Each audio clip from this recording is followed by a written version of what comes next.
The bounty hunters. The transport shuttle swoops down like a hunting hawk and matches their velocity. The side opens up, and with a slight kick to the engines, air force causes the massive vehicle to swoop into the bay and stop before it slams into any wall or door. "Didn't even scuff the paint," he exclaims as he shuts down the air truck and the door closes. He then climbs out the side of it, Dukes of Hazzard style, and cracks his neck with a grin.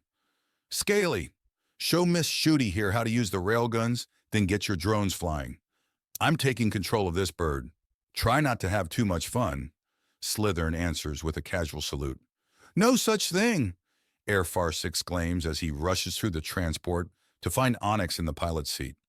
He gives her a kiss and slips into the co-pilot's position. She then transfers control to him, and the ship goes from soaring to dancing. "Thanks for the save, gorgeous." "My pleasure. After all, I have no intention of raising our little Jade alone." "And I have no intention of letting you," he says as he tweaks the stereo, and a song that starts slow starts playing. "You love that song more than me." Onyx protests, and after a moment he turns it off. She turns it back on and kisses him on the top of the head. "Good boy." "Bark, bark," he says, and she titters. "I'll be breaking out the collar tonight. Just make sure to remember to lock the door this time. We don't want another sudden interruption via daughter." "No, I think Jade could certainly go without such a sight again as well," Onyx agrees. Meanwhile, behind them, and pointedly ignoring the conversation, Slithern is walking Sally through how to control the shuttle's railguns. "All right, you got 3 to a side and 2 joysticks. Thumb, index, and middle finger fire them. Thumb fires the one on top for that side, index fires the side gun, and middle finger fires the bottom-mounted railgun. This little toggle here links all 3 guns to the trigger, so they all fire at once. I recommend you use that until you get used to this.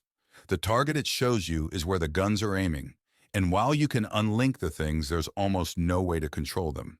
These suckers are on a robust closed system, so they can't be controlled from the outside, and there are only 2 joysticks. Furthermore, you only have 2 hands." "Right, so I take aim, like," Sally says as she controls the weapon and pushes down her instinct to compensate for kickback.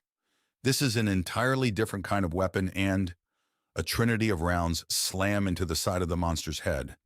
The shuttle protects them from hearing it scream. But it felt that.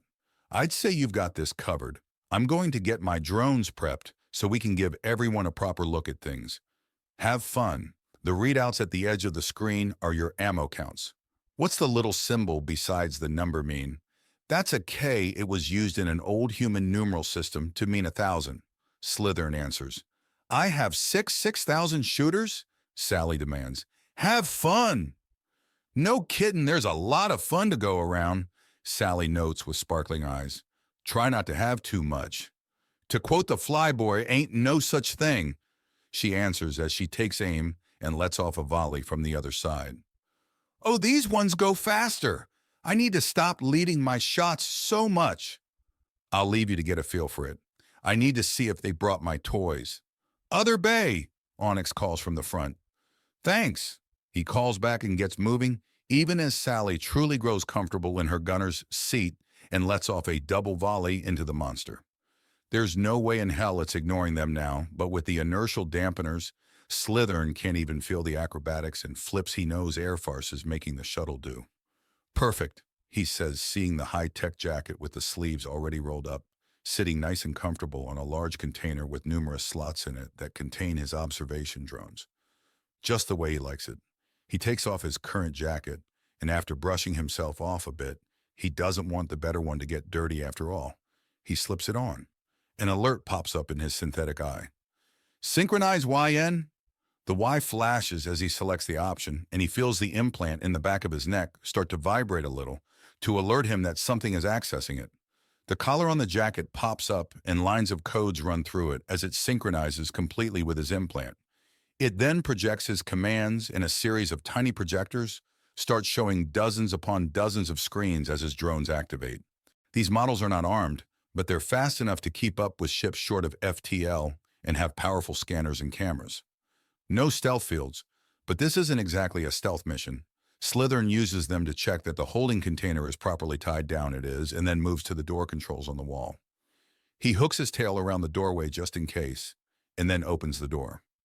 Oh, we're upside down, he notes before sending the drones out in a flying V and closing the door behind him when all 24 are out. A few get flung out of formation as Air Farce engages in more acrobatics to dodge another blast. But none of them gets slagged, so he quickly gets everything back on track. As the giant creature is on approach, setting up the drones is actually pretty easy. He just needs to wait for it to come and then match its velocity with his drones in a proper scanning formation. Well, it's easy to explain at least. Very easy to explain. Pull off? Not so much. But if it wasn't difficult, it probably wouldn't be worth doing. Girls, we've got drones in position. We're giving you an up-to-date readout, Bike says over the communication line. A tiny 3D model appears in the corner of Vexa's screen, and it shows not only her position, but the position of her girls, the oncoming reinforcements, where the cannons are aimed and what damage has been done. Kids really stepping up. Perfect. Are our well-groomed friends dropping in getting this too? Vexa asks. They are. We're working together after all. Bike answers. At least we will be when they finally fucking land. Hostile landing zone, my tufted tail. Of course it's hostile. The landing zone is the hostile we're here to kill. Vexa growls out. I think it's more that they can't find a single place where something isn't about to pop out of the hull plating to try and kill them. One of her sisters says as she dodges a surprise acid spit from a panel that revealed itself to not actually be armor that another sister grabs to force it to stay open. It's quickly carved into and then ripped off to send bouncing down the hull and away. I wonder how many layers of deadly traps this sucker is. Too many maybe? I'm looking for something that resembles a heart so you girls can get with breaking it. Scaly sends over the communications. Honey, do we look like heartbreakers to you? Honestly, you look like the type to rip it out and shake some salt on it before chowing down.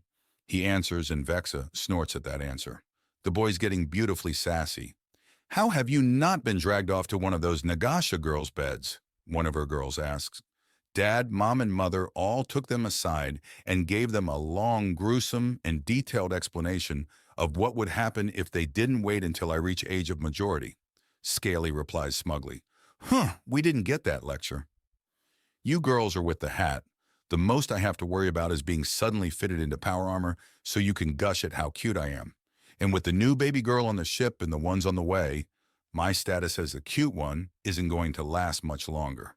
Scaly retorts. Scarred little boy growing tough and strong is always adorable. It's gonna last, Vexa assures him. God damn it. He grunts out before pausing. Hello? What's this? The outer hull just cooled enough that I think I'm starting to see something. The ship will need to cool a little more to give you a definite answer, but I think I can see where the veins and possible weak points of the beastie is. What are you seeing? Vexa asks, and her helmet has a tiny screen open to show the blazing, hot outline of the monster they're on in the corner opposite of the tactical outline. The temperature readout says that if she leaves the armor, she's in for an awful time. You could fry food on the plating, but there are some parts that are maintaining their heat far more than others. These areas are in long rivers that branch out. Veins? Maybe the sheer heat on the hull is giving me a lot of interference. So we'll know more as it cools further. Your priority is to stay alive and keep hurting it however you can. I'll let you know if it starts doing something weird or if some kind of weakness shows itself. But until we can find some kind of kill shot, we're going for a death by 1,000 cuts. Shit, I have 995 more to go, Vexa jokes. Get hewing then, Miss Crimson. That was bad and you should feel bad. I do, I'm sowy, he mocks. Happy hunting. Does your drone operator have nothing but backtalk and poor jokes to offer? A new voice on the line asks. There's no telling how long this person was listening in, but from the slight chime in the voice, Vexa can tell it's an earthany. He's a child, a trainee with a gift for drone use. He's everyone's beloved little brother, nephew, or son. We encourage his backtalk because it means he's recovering from his pain. Now, do you have anything other than critique to offer in the midst of a pitched battle, or do you want to actually support your allies in a more martial manner? Vexa asks in her primmest tone as she sidesteps a newly arrived tentacle and with a swipe of her blade, cuts it in half. Watch your tone, creature. You may have a long culture of bloodshed and abuse, but we have earned our martial skills and they are not to be underestimated. Then by all means, Miss Moth, join us on the battlefield. This creature needs to be taken apart, Vexa replies. There is no place to make a safe landing. Can you not see on the patterns of the plating? There is no portion that isn't designed to reveal some kind of horror. Then land in the places where my girls and I have ripped out.